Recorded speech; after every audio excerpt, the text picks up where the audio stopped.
Welcome to the Explainer. Today, we're going to crack open one of the most fundamental concepts in all of physics, potential energy. And we're not just going to stick with that simple stored energy idea you learned in school. Oh no, we're going deep into how it's all tied up with work, forces, and this beautiful, kind of cosmic accounting system that runs the entire universe. All right, so here's our game plan.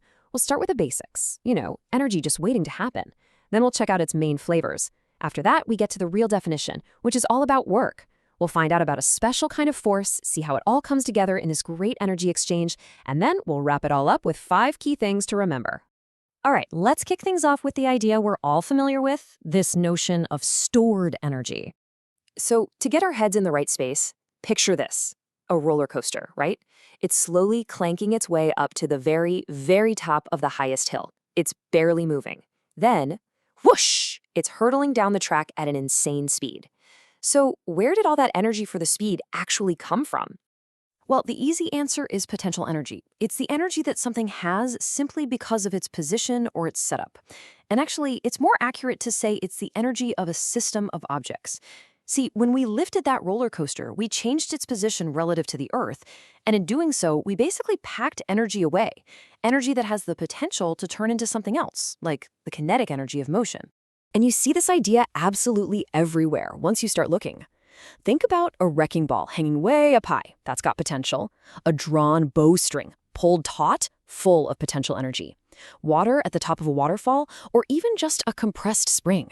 They're all just sitting there, loaded with energy, waiting for the right moment to let it all go.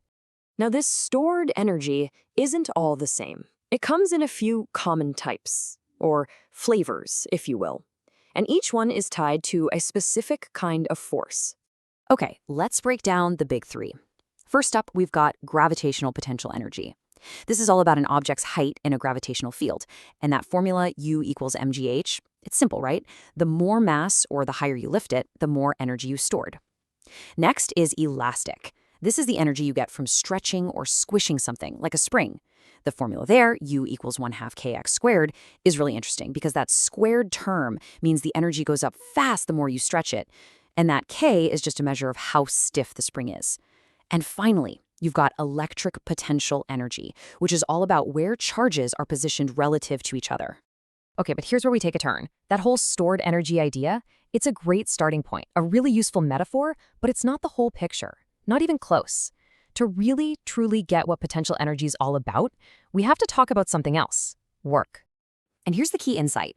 Potential energy doesn't just magically appear out of nowhere. It's a direct consequence of doing work on a system against some kind of force. Think about it. To get that wrecking ball up high, the crane had to do work against gravity. To draw back the bowstring, the archer had to do work against the elastic tension in the bow. It's always an us versus them situation with a force. This really breaks it down for us. The work you do to lift something, the force you apply times the distance you lift it, that energy doesn't just disappear into thin air. Nope, it gets transferred into the system, in this case the object in the Earth, and it's stored as what we call gravitational potential energy. The work you put in, which is mgh, becomes the potential energy that's stored, also mgh. It's a perfect one-to-one transfer. But hang on, this brings up a really interesting question. If I do work to lift a box, it gains potential energy. Okay, got it.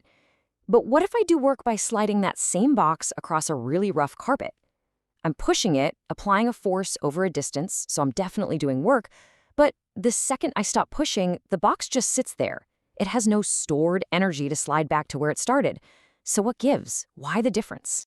The answer to that little puzzle is, well, it's pretty profound. It comes down to a special category of forces. Forces that, in a weird way, have a memory. They're called conservative forces. So what is a conservative force? Think of it like a GPS that only cares about your starting point and your destination. It doesn't care if you took the scenic route, the highway, or a winding back road. The cost of the trip, in this case, the work done by the force, is exactly the same. The path you took is totally irrelevant. And the textbook example of this is, of course, gravity. And this comparison right here is absolutely critical to understanding this. With a conservative force like gravity, lifting a ball 2 meters straight up takes the exact same amount of work as moving it along some crazy 10-meter zigzag path to get to that same height. The path doesn't matter. But now look at a non-conservative force, like friction. Sliding a box 2 meters straight across the floor is way easier, it takes less work, than sliding it in a huge 10-meter circle to get to the same endpoint. With friction, the path is everything. And that energy you spend fighting friction, it's just lost as heat. You can't get it back. This huge difference between these types of forces is what lets us finally get to the real, formal definition of potential energy. It's not just that work makes it happen, it's a precise mathematical balancing act. And here it is. This tiny little equation says it all. Delta U equals negative WC. What it means is that the change in potential energy, the delta U, is the negative of the work done by the conservative force. Let's walk through that because it's so important. As a ball falls, right? Gravity is doing positive work on it. It's pulling it down. So our equation says the change in potential energy has to be negative. And that's exactly right. The ball loses potential energy as it falls. That little negative sign, that's the secret sauce that makes the whole system of energy accounting work perfectly. Okay, so now we've got all the pieces on the board. We understand conservative forces. We have a real definition for potential energy. And now we can put it all together and see the beautiful payoff, one of the most elegant rules in all of science. It turns out if you take the rule that says work changes kinetic energy, and you combine it with our new rule that says the work from a conservative force is the negative change in potential energy, well, you get something amazing. You find that if only conservative forces are doing work, then any change in kinetic energy, delta K, has to equal the negative change in potential energy, negative delta U. Or if you rearrange it, the change in kinetic plus the change in potential is always zero. They have to perfectly cancel each other out. And this chart is just a perfect picture of that great energy exchange. Just watch the skateboarder. As they go down the ramp, see how the potential energy bar goes down. At the same time, the kinetic energy bar goes up by the exact same amount. And the most important part, that bar for total mechanical energy, it doesn't move. It stays perfectly constant. The energy isn't lost, it just changes its costume from potential to kinetic. And that, my friends, is the law of conservation of mechanical energy. That's the big prize.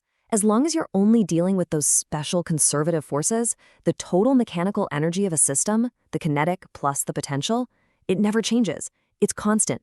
It just shifts back and forth between motion and position. All right, that was a lot. So let's boil it all down to the 5 absolute key takeaways from all of this. 1. Potential energy isn't just stored stuff, it's the energy of a system's setup. 2. You get it by doing work against a conservative force. 3. This is a big one. Only conservative, path-independent forces have a potential energy associated with them. Friction doesn't count. 4. When you have those forces, the total mechanical energy, K plus U, is conserved. It's constant. And 5. This one's a bit of a mind-bender, but it's super important. Where you call zero potential energy doesn't matter at all. It's totally your choice. The only thing that has any real physical meaning is the change from one point to another. And that's a huge deal for physicists, because it lets them simplify problems like crazy. So that leaves us with one last thing to chew on. We've seen how beautifully this whole idea describes our macroscopic world, from falling apples to orbiting planets. But what happens when you dive down into the quantum realm? You know, the bizarre world of subatomic particles. How does the idea of potential even work down there?